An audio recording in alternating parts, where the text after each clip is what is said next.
nggak bakal dilupain. Terus ya seneng orangnya tuh humoris.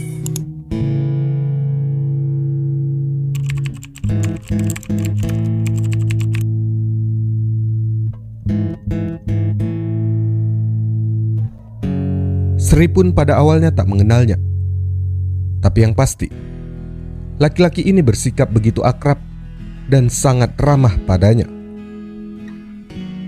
Seperti tak ada jarak, dia bahkan duduk di lantai dan berbagi cerita dengan Sri pun. Seolah-olah mereka teman sejak lama. Laki-laki yang datang mewakili UNICEF dalam rangka kampanye anti-bullying itu bahkan membiarkan Sri pun mengambil alih Instagram story-nya seharian. Kisah kali ini bukan tentang remaja bernama Sri pun. Kisah ini tentang seorang legenda.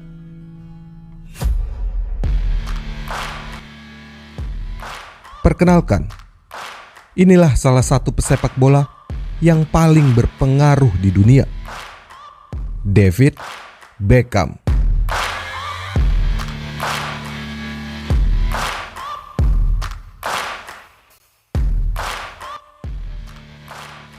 Sebutkan satu hal yang paling kalian ingat darinya. Victory for LA Galaxy.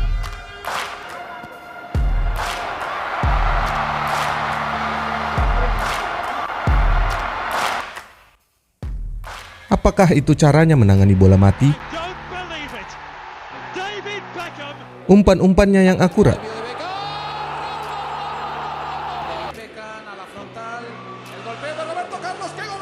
Atau bagaimana besarnya pengaruh yang dirasakan sebuah klub setiap kali Beckham menjadi salah satu pemain mereka?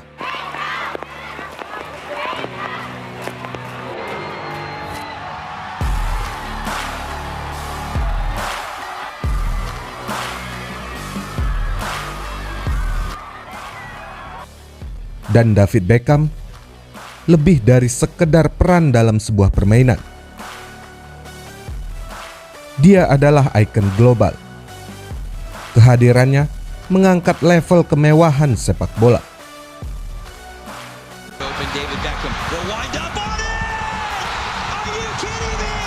Sehebat apa sebenarnya David Beckham, baik itu di dalam dan di luar lapangan? Simak kisahnya.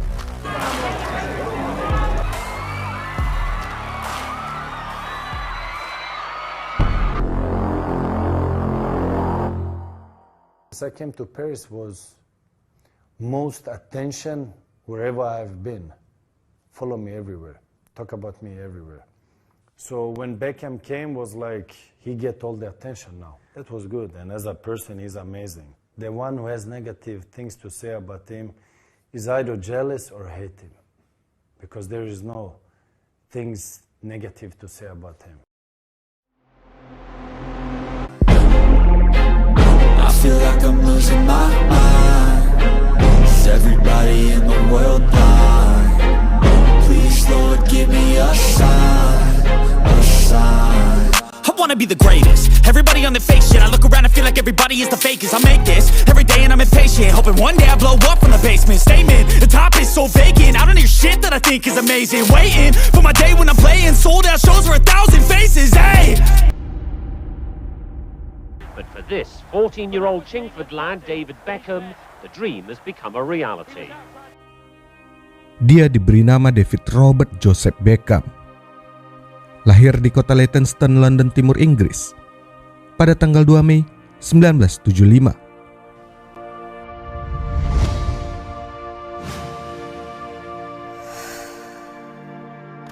Ayahnya memberi nama tengah Robert padanya untuk menghormati Sir Robert Bobby Charlton, karena sang ayah mengidolakan legenda Inggris itu.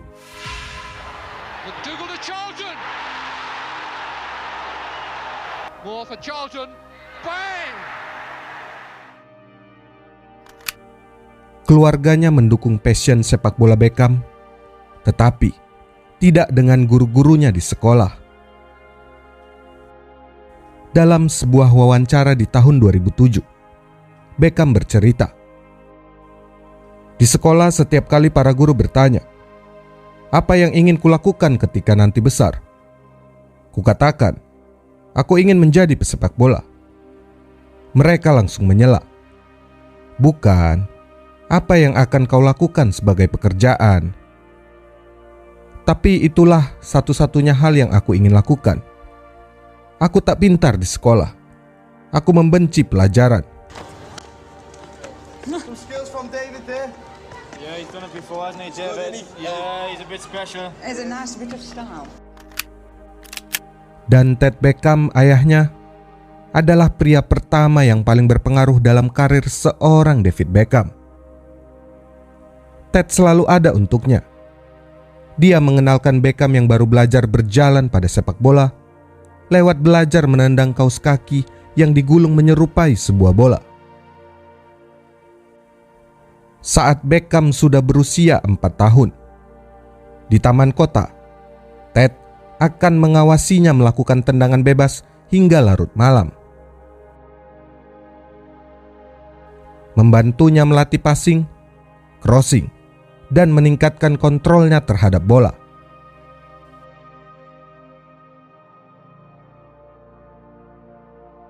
Dad was a fanatic and his young son was following suit. I've always wanted to kick a ball. Every Christmas present was like football and a football kit, Man United football kit. That he was a Man U supporter. I think it was from his dad, and I don't know how. Keluarganya adalah fans fanatik Manchester United. Jadi mereka sering melakukan perjalanan dari London ke Old Trafford untuk menyaksikan pertandingan MU di kandang. Dia sempat bermain untuk tim muda lokal bernama Ridgeway Rovers yang dilatih oleh ayahnya Stuart Underwood dan Steve Kirby.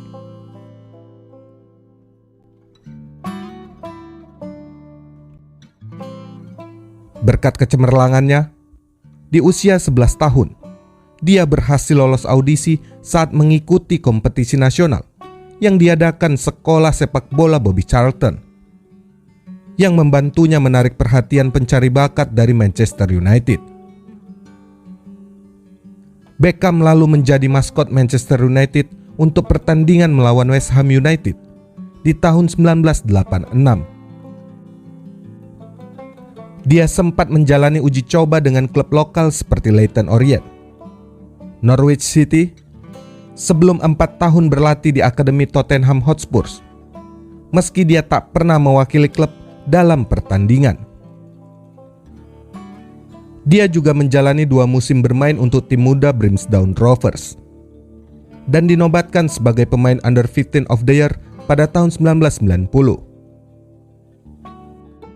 Couldn't write a sweeter fairy tale. The boy whose heart had been set on United finally saw his wish come true. Beckham signed on his 14th birthday. Tapi hidupnya benar-benar berubah saat dia berhasil menandatangani kontrak dengan Manchester United sebagai trainee pada 8 Juli 1991 dan menjadi bagian dari sekumpulan pemain muda yang di dalamnya ada Ryan Giggs, Gary Neville, Phil Neville, Nicky Butt, dan Paul Scholes. Mereka dilatih oleh Eric Harrison dan membantu klub memenangkan FA Youth Cup pada Mei 1992. Mereka lalu dijuluki Class of 92. Class of 92 sendiri adalah generasi emas lulusan akademi yang paling terkenal dalam sejarah Premier League. Penampilannya yang hebat di FA Youth Cup itu juga yang menjadi alasan debutnya di tim utama pada 23 September 1992, menggantikan Andre Kanchelski dalam pertandingan Liga melawan Brighton and Hove Albion. Young David Beckham coming on. Young midfield player. Tak lama setelah itu, Beckham menandatangani kontrak sebagai pemain profesional. Tepatnya di awal Januari 1993.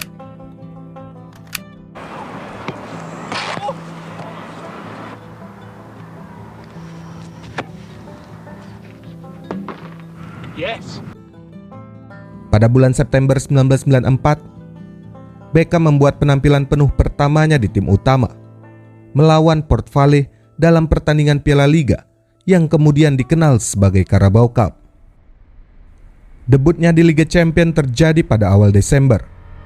Dia mencetak gol dalam kemenangan 4-0 melawan Galatasaray.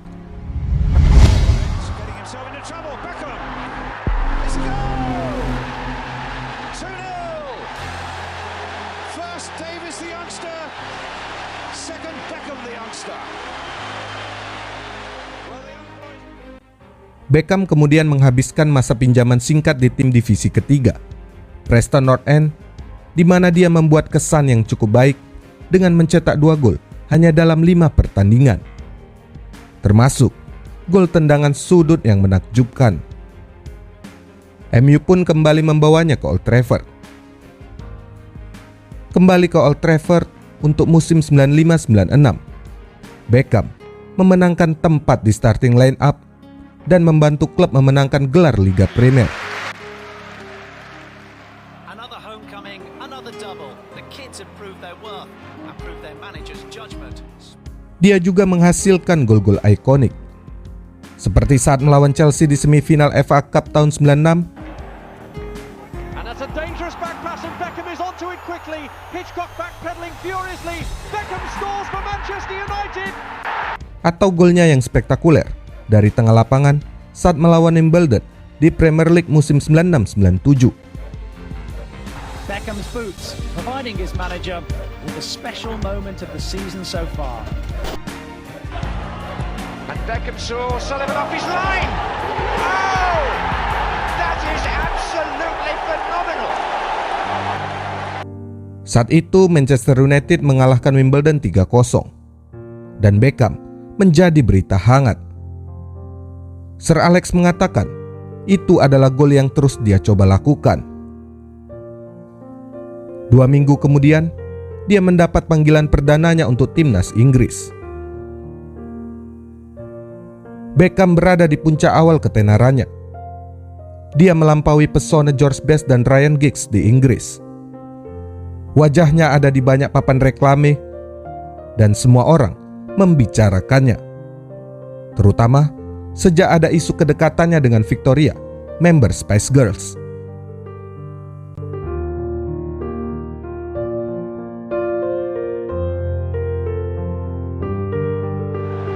Manchester United, Premiership paradise regained.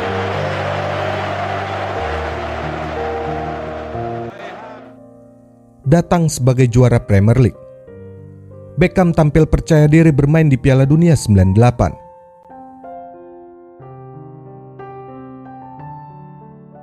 Di bawah asuhan Glenn Hoddle, mereka berharap bisa melaju dengan baik, terutama setelah kekalahan timnas Inggris di semifinal Euro 96.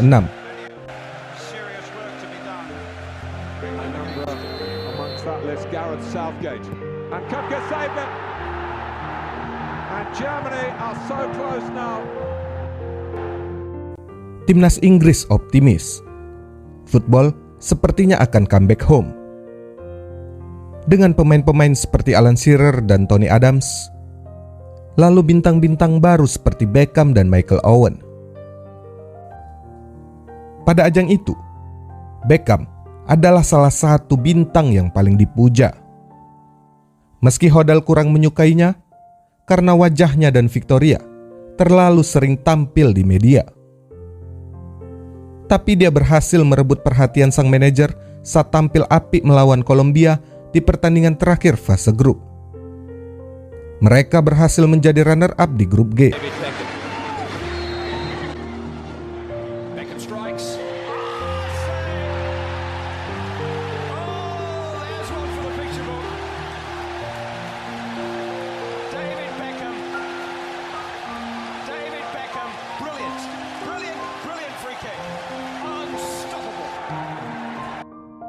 Namun, semua berubah saat Inggris menghadapi Argentina di babak 16 besar. Waktu itu pertandingan sangat panas. Kedua tim berkejar-kejaran gol. Dengan skor 2-2 mengakhiri babak pertama.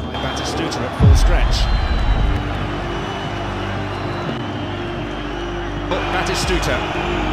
And Seaman got a hand to it but couldn't keep it out. Argentina have the lead.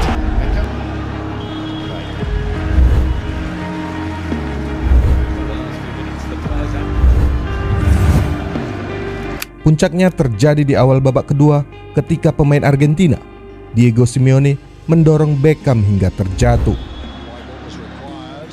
Tak terima dijatuhkan Simeone, Beckham yang tersulut emosi langsung mengarahkan kakinya pada Simeone yang berdiri di sampingnya. Wasit Kim Hilton-Nielsen yang melihat kejadian itu langsung mengganjar Beckham dengan kartu merah. Simeone yang saat itu terlibat juga diganjar kartu kuning.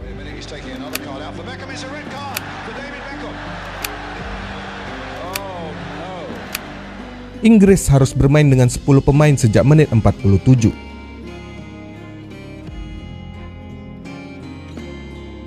Laga itu pun berakhir dengan kemenangan Argentina melalui babak adu penalti.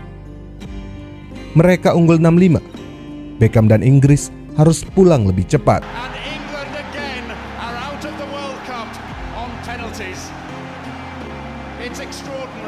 Selepas kejadian itu, kritik dan kecaman terus-menerus menghantam Beckham karena dia dianggap menjadi biang keladi kekalahan Inggris. Di kemudian hari, Beckham mengenang, "Aku ingat betapa kerasnya pertandingan itu. Itu adalah turnamen yang sulit. Sempat membaik, namun berakhir sangat buruk. Aku tak pernah merasakan frustasi seperti yang kurasakan di pertandingan itu. Sungguh itu momen yang benar-benar gila. Setiap kali aku mengenang karirku, aku berharap itu tak pernah terjadi. Aku merasa sangat emosional saat keluar dari lapangan. Melihat ayah dan ibuku, aku menangis terseduh-seduh. Tapi di sisi lain, jika itu tak pernah terjadi, aku mungkin tak pernah memiliki karir seperti sekarang." A nation of good losers. Lunacy that cost Cup hopes. 10 heroic lions, one stupid boy.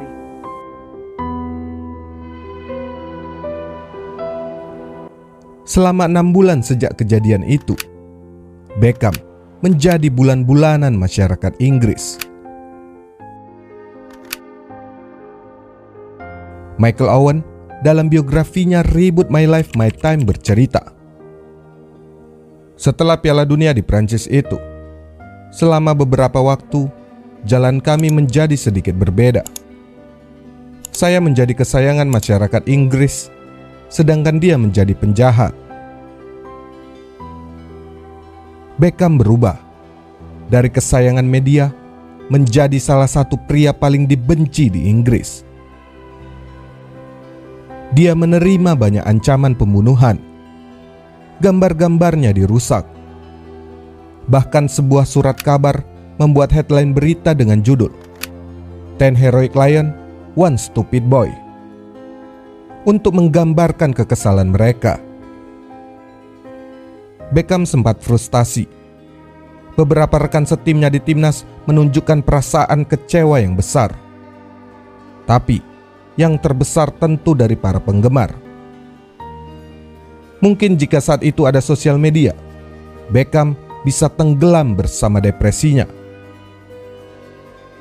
Tapi untungnya, selain keluarga, Sir Alex selalu ada untuknya.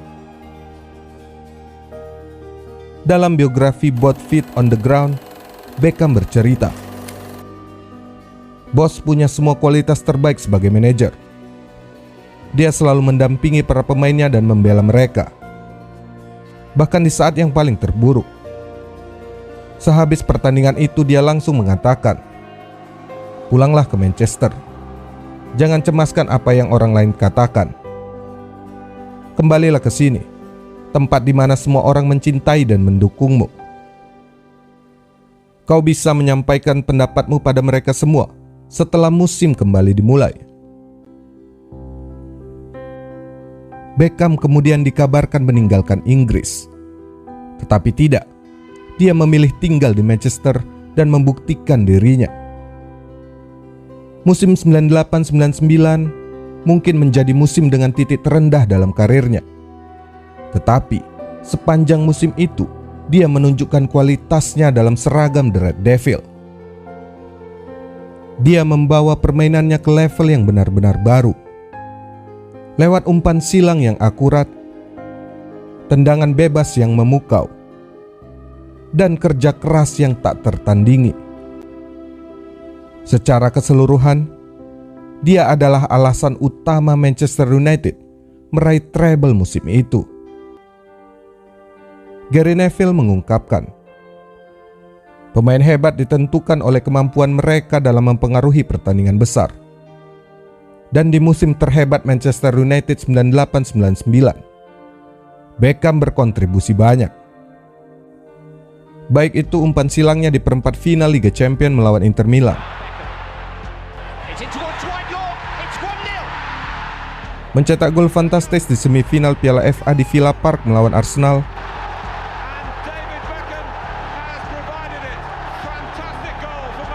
atau saat dia mencetak gol melawan Tottenham di hari terakhir musim saat kami memenangkan Liga. Atau lihat saja tendangan pojoknya untuk Teddy Sheringham dan Ole Gunnar Solskjaer di final Liga Champions. Tak bisa dipungkiri, dia adalah pemain terbaik kami di final itu dan merupakan pemain outfield dengan penampilan terbanyak musim itu. Dan Beckham mendapatkan lagi perhatian dunia. Semua brand menginginkan popularitasnya. David Beckham adalah sosok sempurna yang mewakili maskulinitas, dan semua orang percaya dia membawa banyak kemewahan ke dalam sepak bola.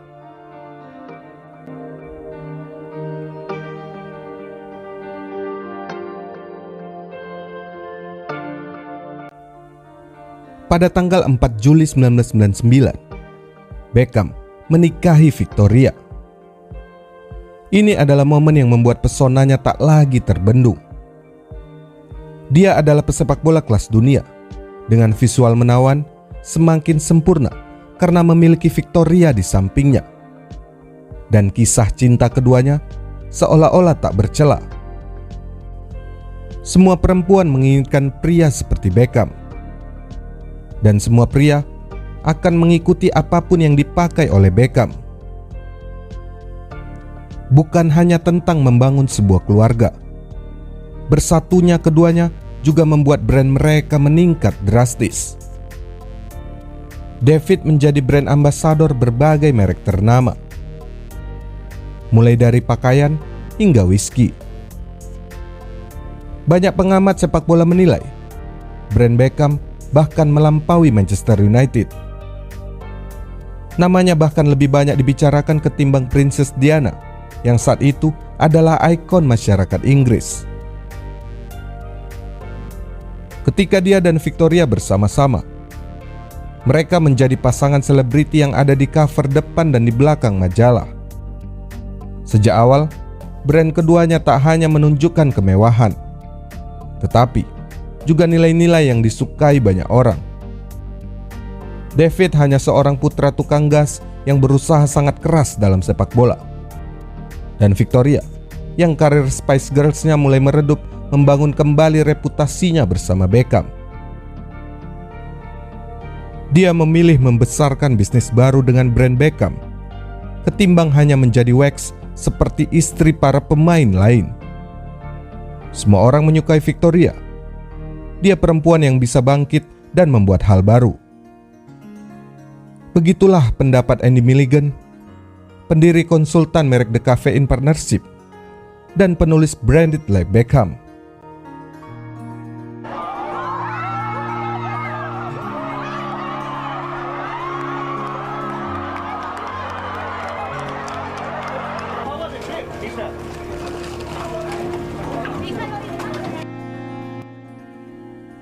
Semua orang tahu, salah satu warisan Beckham adalah gaya rambutnya. Dan gaya rambutnya mulai menjadi trendsetter sejak dia bertemu Victoria. Victoria secara khusus meminta penata rambutnya untuk menata rambut Beckham. mengganti modelnya nyaris setiap minggu. Roger Bennett, salah satu presenter di TV Inggris, bahkan dengan serius mengatakan, sebelum ada Beckham, sepak bola kebanyakan hanya disukai pria berusia 40 tahunan yang biasa menonton rugby atau balapan anjing. Tapi Beckham menampilkan dirinya dengan sangat baik. Dan saat Premier League bangkit, dia ada di sana. Liga ini membutuhkan sebuah wajah, dan wajah itu harus orang Inggris. Dia memang bukan yang terbaik di Inggris, tapi dia yang paling tampan. Tapi konsep ini tampak menjijikkan di mata Sir Alex.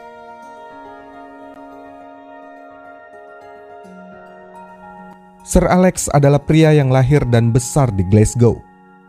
Di kota itu, satu-satunya obsesi adalah sepak bola. Penduduk di sana sangat membenci dunia showbiz. Itulah alasan mengapa Sir Alex menyatakan kalau Victoria adalah alasan mengapa hubungannya dengan Beckham berantakan. Menurutnya, Vic menjadi biang keladi yang membuat Beckham tak bisa menjadi legenda Manchester United. Dalam autobiografinya, Sir Alex menulis, titik balik kejatuhan Beckham adalah saat dia jatuh cinta dengan Victoria. Saking jengkelnya, dia bahkan menuliskan judul Bigger than Sir Alex Ferguson pada bab di mana dia menulis tentang Beckham. Saying Beggs thought he was too big for the club and how falling for a Spice Girl changed him forever. He fell in love with Victoria. That changed everything, I think.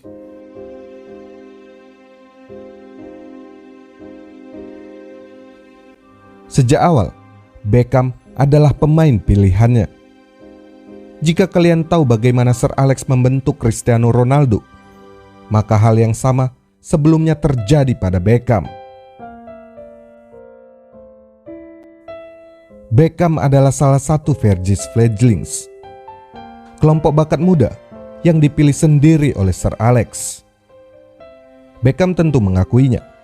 Sampai hari ini, dia bahkan menjuluki Sir Alex dengan sebutan The Boss.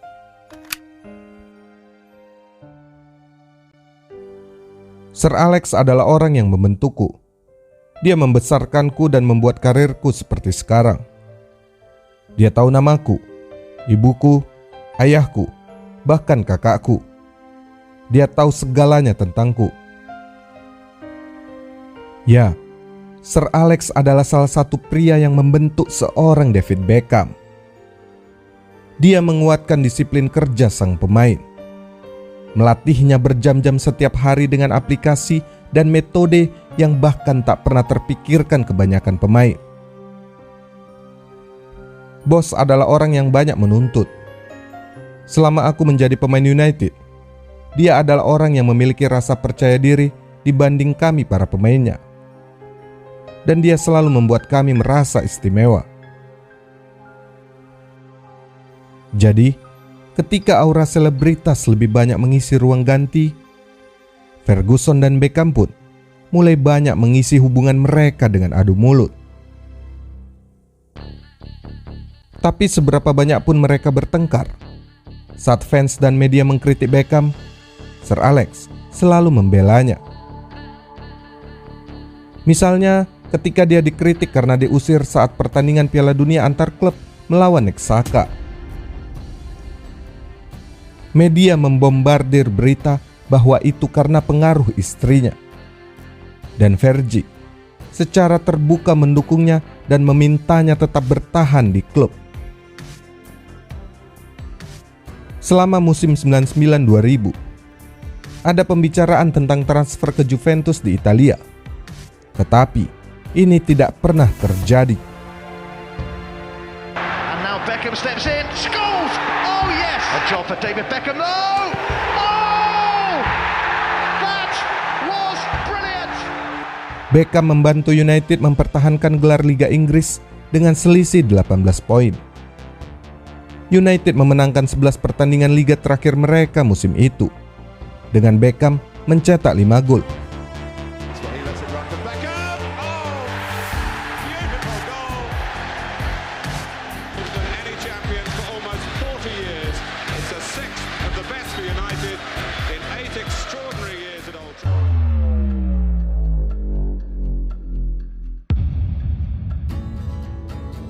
Di tahun 2000, hubungannya dengan Sir Alex memburuk.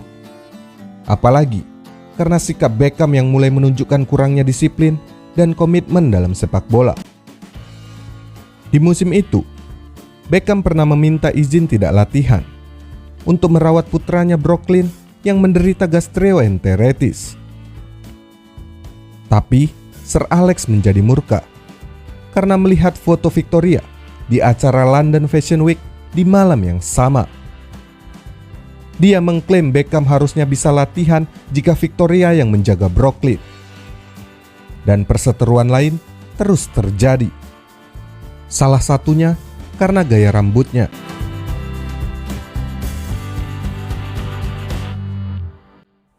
Dalam buku Ferguson yang berjudul Under the Hair Dryer, Beckham bercerita, sebelum Charity Shield 2000 di Wembley melawan Chelsea, aku memutuskan untuk mengubah gaya rambut. Kupilih gaya mohawk yang aku tahu tidak akan sesuai dengan seleranya. Jadi karena takut dia melihat rambutku, sebelum pertandingan, di tempat latihan, aku menggunakan topi Bini. Aku mengenakannya di hotel, saat sarapan, makan malam, bahkan keesokan harinya. Aku tahu aku akan membuatnya gila. Dan benar saja, beberapa detik setelah pembukaan dan dia melihat kepalaku, dia langsung berteriak, "Pergi dan cukur habis. Cukurlah yang kemerahan itu." Jadi aku berusaha mencari gunting. Sebelum kami keluar untuk pemanasan, di terowongan Wembley, aku mencukur rambut mohawkku. Di musim 2000-2001, Beckham masih menjadi pemain kunci. Dia membantu merebut lagi gelar Liga Inggris mereka. Dia mencetak 9 gol dan 12 assist musim itu.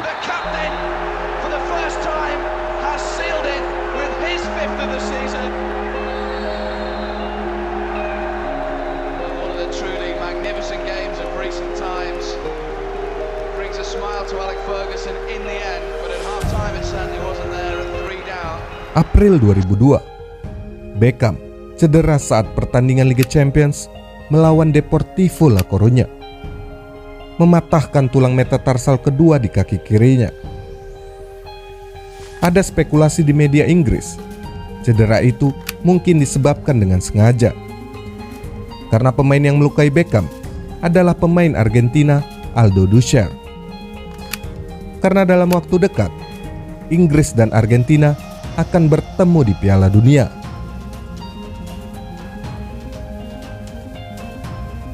Cedera itu membuat Beckham absen bermain untuk United selama sisa musim.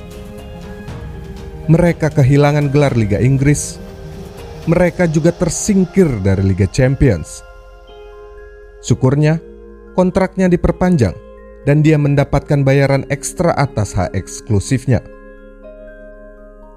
Penghasilan dari kontrak baru dan hak eksklusif itu membuatnya menjadi pemain dengan bayaran tertinggi di dunia di masa itu.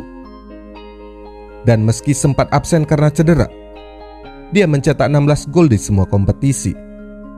Itu adalah salah satu musim terbaiknya di Manchester.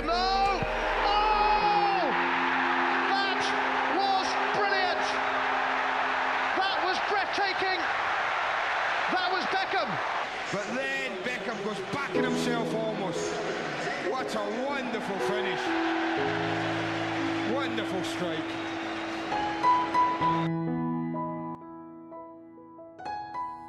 Musim 2002-2003, dia lagi-lagi cedera. Dia kehilangan tempatnya dan digantikan oleh Gunnar Solskjaer di sisi kanan lini tengah. Hubungannya dengan Sir Alex semakin parah. Bagi Sir Alex, sikap Beckham menunjukkan dia tak bersikap adil dengan rekan setimnya yang berusaha lebih keras. Dan puncak perseteruan itu terjadi selepas kekalahan dari Arsenal di ajang Piala FA.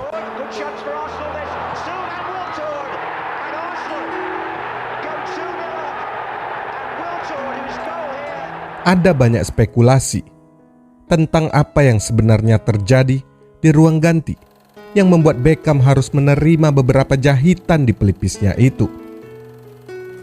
Kepada Mirror, Beckham mengenang, "Aku membuat beberapa kesalahan selama pertandingan."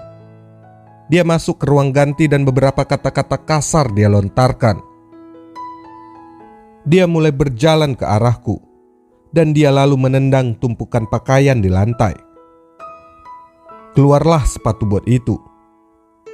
Dan kemudian aku segera menyadari betapa akurat tendangannya saat mengenai kepalaku. Itu adalah kecelakaan yang benar-benar aneh.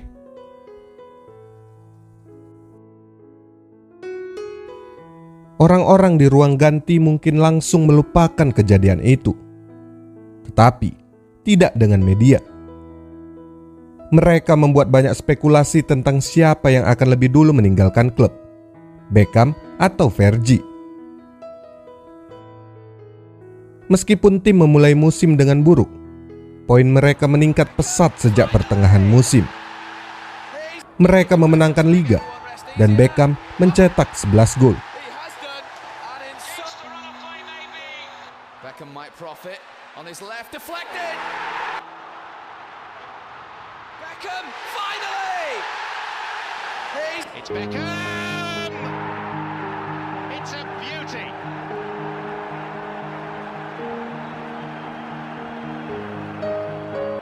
Dan pada tanggal 13 Juni 2003, Ratu memberinya gelar OBE karena jasanya dalam sepak bola.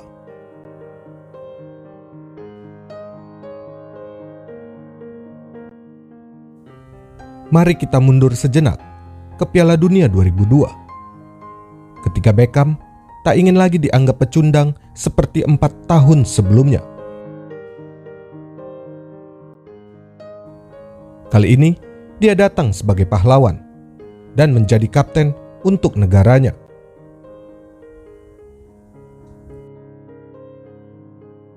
Salah satu tendangan bebasnya yang ikonik adalah alasan mengapa Inggris bisa lolos ke Piala Dunia 21 tahun yang lalu. Dalam laga melawan Yunani di Wimbledon, di babak pertama, Inggris tertinggal dengan skor 2-1. Padahal mereka hanya membutuhkan 1 poin lagi untuk lolos kualifikasi. Saat perpanjangan waktu, Teddy Sheringham dilanggar dan Inggris mendapatkan tendangan bebas. Saat itu Sheringham sudah bersiap-siap untuk mengambil tendangan bebas. Namun, Beckham tiba-tiba menyelanya. Sheringham bercerita, "Saya sudah mencetak gol untuk membuat skor menjadi 1-1 dalam pertandingan. Jadi saya bersemangat. Saya merasa setinggi 10 kaki.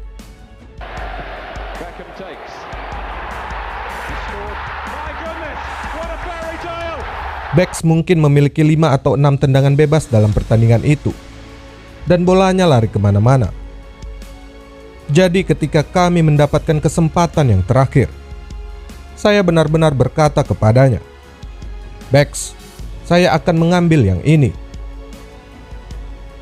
Tapi dia malah berkata, 'Minggir Ted, kau takkan bisa mencapainya dari sini.' Dia ada benarnya. Sepanjang karir saya memang hanya mencetak tendangan bebas yang aneh. Tapi saya melihat Beckham melatih tendangan bebasnya setiap hari. Jadi saya tahu dia lebih baik. Dia mengatakan pada saya untuk pergi dengan cara yang paling sopan yang bisa dia pikirkan saat itu. Dan dia mencetak gol. Seperti itulah pemain top bekerja."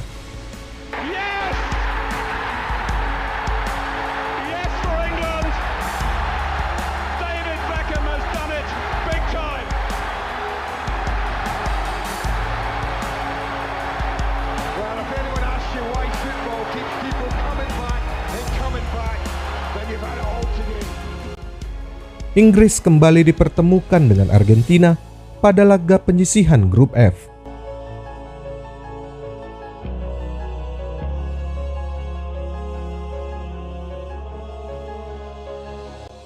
Sama seperti di Piala Dunia 98, duel kedua negara berlangsung sangat sengit.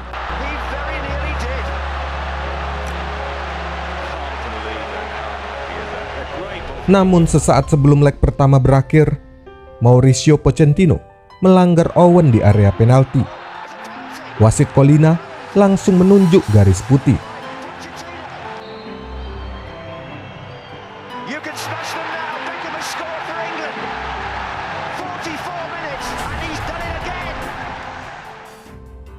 Gol Beckham itu menjadi satu-satunya gol yang tercipta pada duel Inggris versus Argentina tersebut. Inggris mendapatkan 3 poin dan berpeluang besar melaju ke babak 16 besar. Usai laga, Beckham mengungkapkan, "Aku sudah lama menunggu momen kemenangan seperti ini. Ya, setidaknya hutangnya telah lunas."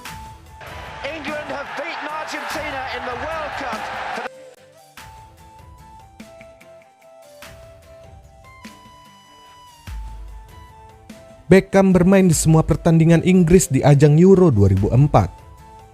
Namun sayang, dia gagal mengeksekusi penalti yang membuat Inggris kalah 2-1 saat melawan Perancis.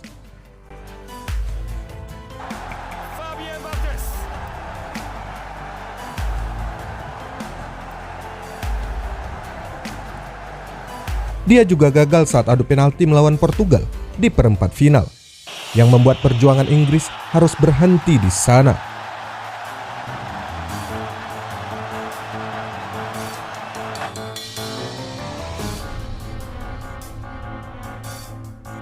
Gol total.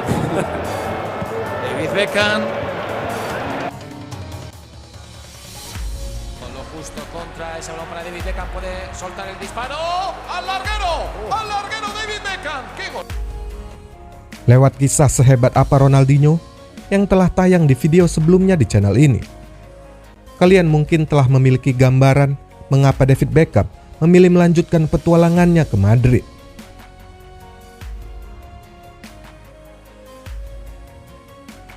Beckham tiba di Madrid di musim panas tahun 2003, bergabung dengan Raul,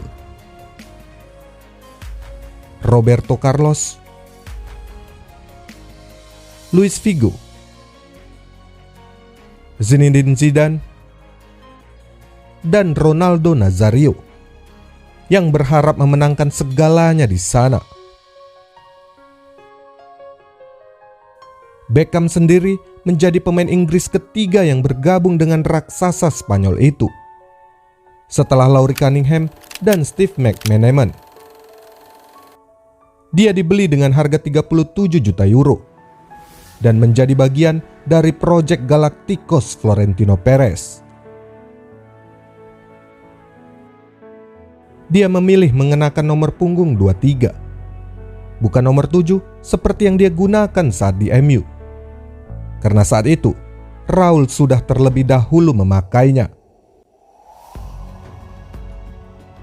Di akhir Juli 2003, Madrid melakukan tur ke Asia. Dunia menyaksikan bagaimana Asia tergila-gila dengan Beckham.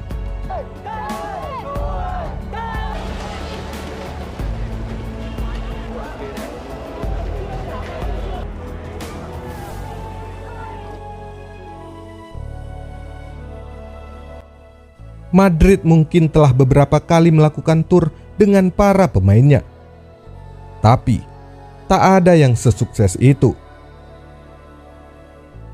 Tak lama setelah transfernya ke Bernabeu, Beckham juga mengakhiri hubungannya dengan agen Tony Stevens dari SFX Europe, yang telah membimbingnya sejak awal karir hingga mengatur kepindahannya ke Madrid. Dia memilih menandatangani kontrak dengan Simon Fuller, yang sebelumnya telah mengurus karir Victoria. Dalam semusim saja, Los Blancos mendapat keuntungan lebih dari 20 juta euro hanya untuk penjualan jersey Beckham. Di Inggris, penjualan jersey Madrid bahkan naik 350 kali lipat dibanding tahun sebelumnya. Meski begitu, nyatanya ada banyak suara sumbang tentang keberadaannya di dalam tim Galacticos. Beberapa pihak menganggap misi Galacticos telah berubah. Klub hanya peduli pada branding dan penjualan jersey. Beberapa kali Beckham mencoba membantah bahwa dia hanya datang untuk berjualan jersey. Dia benar-benar berusaha keras di lapangan. Carlos Queiroz, yang sebelumnya merupakan asisten pelatih Ferguson di Old Trafford, menggunakan formasi 5-3-2 dengan dua bek sayap seperti Michel Salgado dan Roberto Carlos. Lalu menempatkan Beckham di kanan lini tengah bersama Zidane dan Figo. Kapten Inggris itu dengan cepat merebut hati para penggemar Madrid. Mencetak gol pada debut kompetitifnya melawan Mallorca,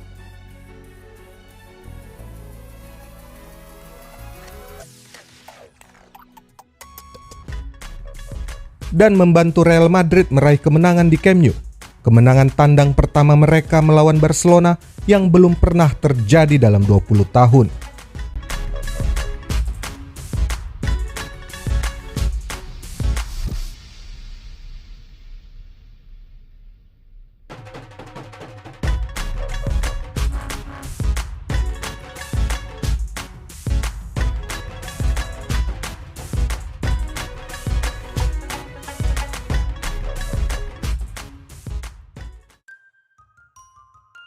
Saat melawan Real Valladolid, Madrid menang 7-2.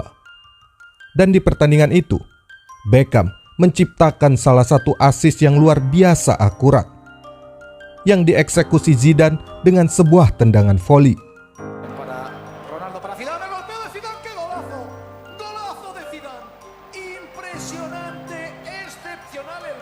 Umpan-umpan Beckham memang khas, bahkan selalu menjadi perbincangan.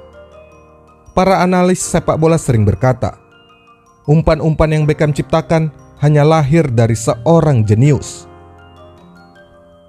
Tapi, yang paling membuat Madridista terkesan adalah sikap dan kerja kerasnya. Dia adalah Galacticos yang berbeda. Media-media tak hanya memuji ketampanannya, sikap sopan, ataupun keramahannya di luar lapangan. Dia juga dikagumi karena kinerjanya yang hebat di lapangan. Lagi pula, siapa yang tak terkesan melihat seorang pemain yang masih tinggal di lapangan untuk memberi tepuk tangan kepada penggemar ketika permainan berakhir, padahal pemain lainnya langsung menuju ruang ganti. Meski tak seberbakat Zidane atau Ronaldo, Beckham selalu memenangkan banyak cinta. Dia bahkan tak dianggap bertanggung jawab saat performa Real Madrid yang kala itu terus mengalami penurunan. Akhir musim 2003-2004, Madrid hanya menjadi runner-up Copa del Rey. Mereka tersingkir dari Liga Champions di perempat final dan berada di posisi keempat di Liga.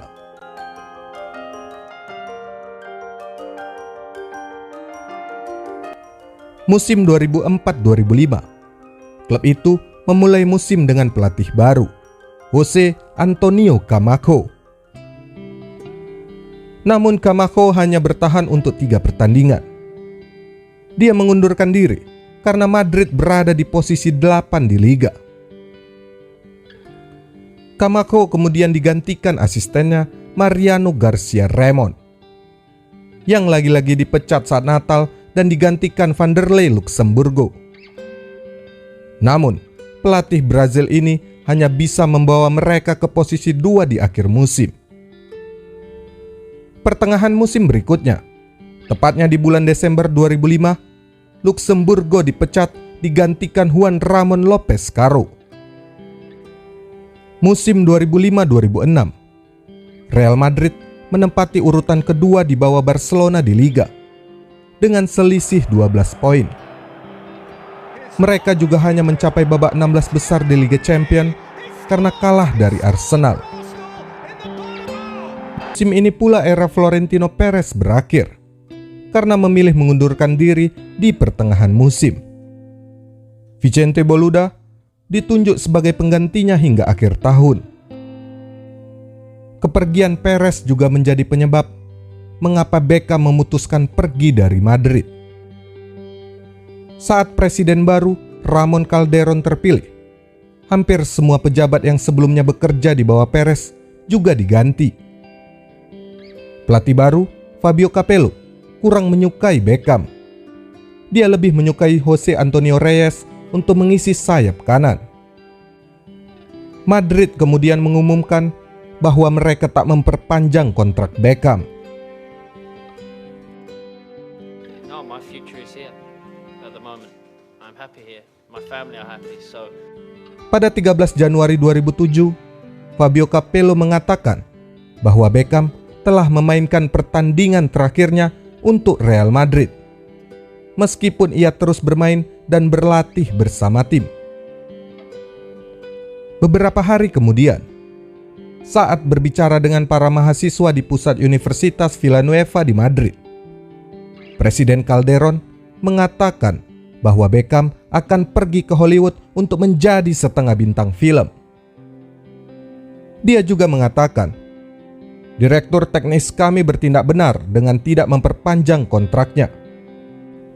Yang dibuktikan dengan fakta bahwa tidak ada direktur teknis lain di dunia yang menginginkannya, kecuali Los Angeles. Tapi tak lama, pelatih Capello memainkannya lagi. Tepatnya di pertandingan melawan Real Sociedad pada 10 Februari 2007. Beckham membalas rasa percaya Capello dengan mencetak gol untuk menyamakan kedudukan lewat tendangan bebas sepanjang 27 yard. Tendangan bebas itu memberi Madrid kemenangan.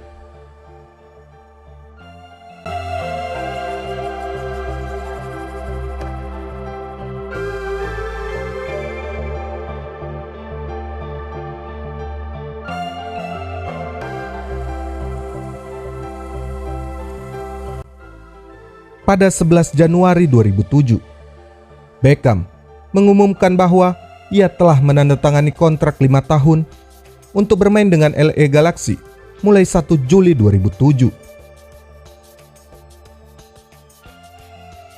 Beckham was signed a 5-year deal to play for the LA Galaxy. Sebelum akhir musim, karena Capello dan Calderon menyadari betapa impresifnya performa Beckham di separuh musim terakhirnya di Madrid, mereka mencoba membatalkan transfernya ke LA Galaxy. Namun, itu tak berhasil. Sebulan sebelum keberangkatannya ke Amerika, majalah Forbes melaporkan, Beckham adalah alasan yang membuat penjualan merchandise Real Madrid mengalami peningkatan luar biasa besar. $600 juta diperoleh klub itu selama Beckham bermain di sana. Beckham berusia 31 tahun waktu itu. Dia tentu mengejutkan banyak orang dengan pilihannya. Bagaimana dia bisa pergi ke MLS dengan karir yang sedang bagus-bagusnya? Tampak aneh bagi sebagian orang. Fans sepak bola, terutama di Inggris, menganggap itu terjadi karena pengaruh dari istri. Dan tentu saja karena uang.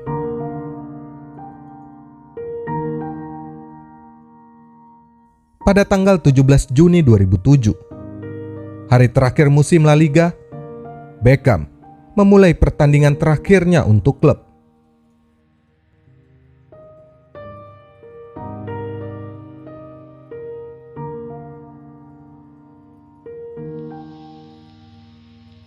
Mereka memenangkan pertandingan dengan skor 3-1, merebut gelar Liga dari Barcelona.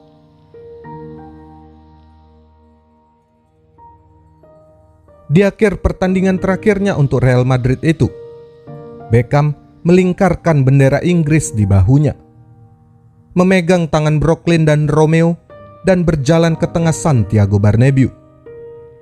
Kantong es masih terikat di pergelangan kakinya. Dia kemudian membungkuk dan mencium rumput. Akhirnya, kemarau terpanjang Madrid dalam setengah abad berakhir. Mereka telah memenangkan gelar Liga, trofi pertama mereka dalam 4 tahun.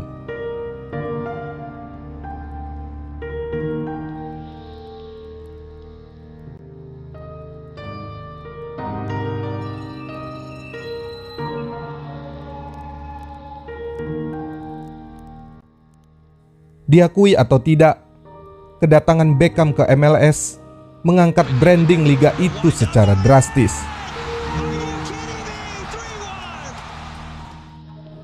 Namun, saat berbagai raksasa Eropa mengejarnya, mengapa Beckham malah memilih Amerika?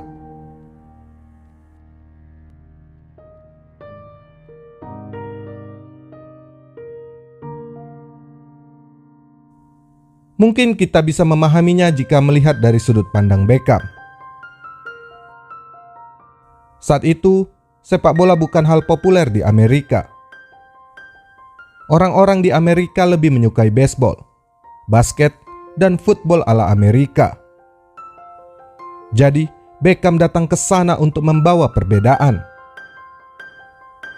Saya tidak mengatakan bahwa saya datang ke Amerika akan menjadikan sepak bola sebagai olahraga terbesar di Amerika.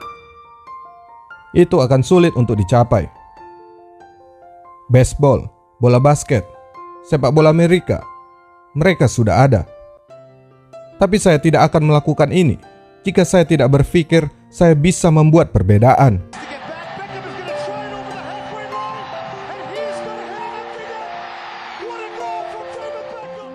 Untuk kontrak selama 5 tahun, LA Galaxy harus mengeluarkan uang sebanyak 32,5 juta dolar. Setiap musim, Beckham digaji sebesar 6,3 juta dolar dan dia menerima presentase saham klub sebanyak 10 juta dolar selama dia bermain di klub itu. Waktu itu, Beckham juga berada di posisi 8 dalam list atlet dengan bayaran tertinggi di dunia. Ketika jersinya baru saja dirilis, penjualan jersinya langsung mencapai rekor tertinggi di liga. 250.000 buah jersi langsung terjual. Kedatangannya benar-benar merubah banyak hal.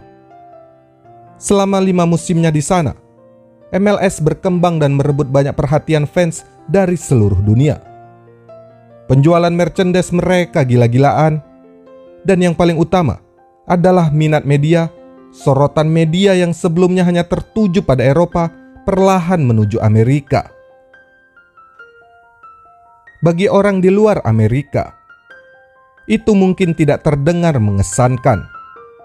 Tetapi, untuk penggemar sepak bola Amerika yang mengikuti MLS saat jadwal NFL kosong, hal itu dianggap sebagai kemajuan besar.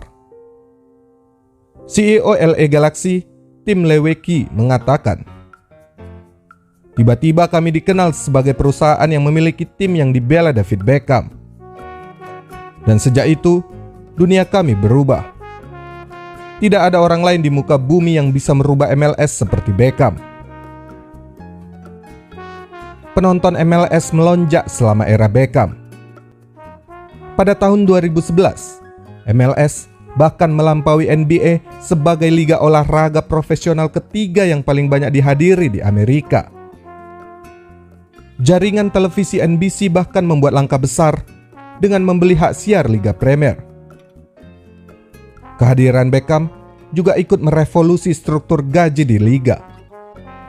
Peraturan itu dirubah sebelum dia datang. Sebelumnya, banyak pesepak bola yang enggan datang ke MLS untuk melanjutkan karir mereka karena banyak klub yang tak mau membayar gaji pemain. Dan penandatanganan Beckham membuka pintu MLS bagi banyak bintang besar yang ikut masuk. Sebut saja Thierry Henry, Wayne Rooney, Steven Gerrard, hingga Zlatan Ibrahimovic. Liga yang berada di ambang kebangkrutan menjadi salah satu yang paling sehat secara finansial di dunia. Membuat 7 tim di MLS berada di antara 50 besar di dunia. Investasi di liga itu datang secara besar-besaran.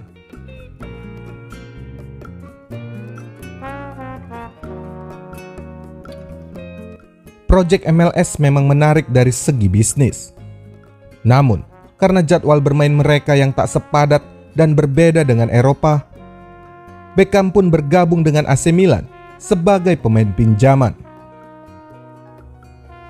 Meski peminjamannya membuat hubungannya dengan fans MLS menjadi buruk, Kesepakatan itu masuk akal bagi semua yang terlibat. LA Galaxy dapat menurunkan tagihan upah mereka, Milan menambah pemain bintangnya di timnya, dan Beckham yang terpenting mendapat kesempatan untuk membuktikan dirinya kepada timnas Inggris. Beckham 2 kali mengalami masa peminjaman ke Milan dan bermain dalam 33 penampilan. Dia bermain di sayap kanan dan menghasilkan banyak umpan-umpan akurat. Tim itu memang sudah memiliki gelandang-gelandang hebat seperti Andrea Pirlo dan Clarence Seedorf. Tapi Milan tentu menginginkan lebih banyak sponsor yang masuk dan peningkatan penjualan tiket. Milan beberapa kali mencoba menawarnya, namun gagal memenuhi permintaan LA Galaxy. Jadi wajar jika Adriano Galliani mengatakan, sepak bola hari ini adalah tentang stadion yang penuh, banyaknya sponsor, dan superstar seperti Beckham. Dia, Kakak, dan Ronaldinho akan menjadi tim impian. Pekerjaannya di Italia cukup sukses. Carlo Ancelotti tampak menyukainya. Dan Capello di Inggris juga memasukkannya di skuad timnas Inggris untuk Piala Dunia 2010. Sayangnya, Beckham mengalami cedera tendon Achilles yang membuatnya mengakhiri karir internasionalnya. Di MLS sendiri, selama 5 tahun di Liga, Beckham memenangkan trofi MLS 2 kali di musim 2010-2011 dan 2011-2012 bersama LA Galaxy. Dia membantu tim menjadi klub pertama di Liga yang memenangkan 5 kejuaraan saat itu. Sekarang, dia masih terus berkontribusi pada pertumbuhan MLS dan menjadi salah satu pemilik Inter Miami.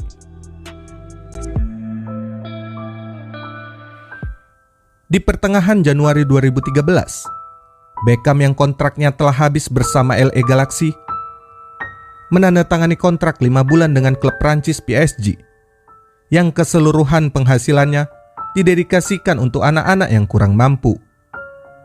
Di klub itu, dia juga dipertemukan lagi dengan Carlo Ancelotti. Pilihannya brilian. Kota apa lagi yang paling cocok dengan citra seorang David Beckham selain Paris, pusat mode dunia? Paris dan Beckham adalah duet paling mewah yang pernah ada. Bersama Zlatan Ibrahimovic dan Thiago Silva, dia membantu mereka memenangkan Ligue 1.